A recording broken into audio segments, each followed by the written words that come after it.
Assalamualaikum, my name is Aneeza Sattar. I am here to discuss my final year project, that is predicting drug target binding affinity using graph neural networks. Basically, what is graph neural networks? In graph neural networks, we represent atom as a node and nodes as a edges. It is basically a graph-based structure. First, I take two datasets from Kaggle, that is Davis and Kiba datasets. These datasets are used to train the computer to predict drug and target binding affinities. In my dataset, there are three columns. One is the drug, second is the target, and the third is actual binding affinities. Next, we have to perform data preprocessing. In data preprocessing, we have to clean our datasets and find the missing values. Then we split the datasets into train, test, and validation.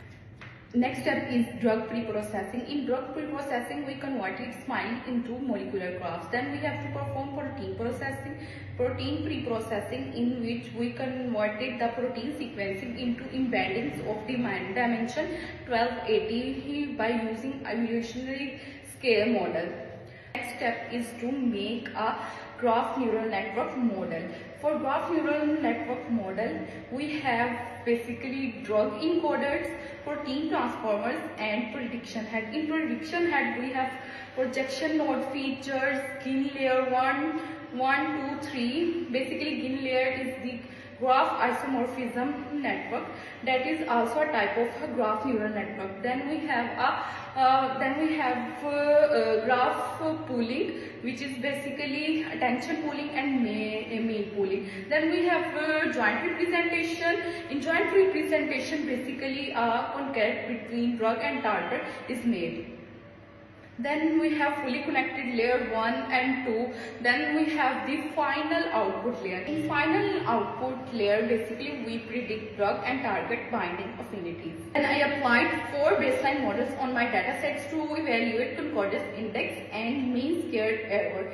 Basically, what is concordance index? Concordance index is all about ranking. It can be anything from 0 to 1.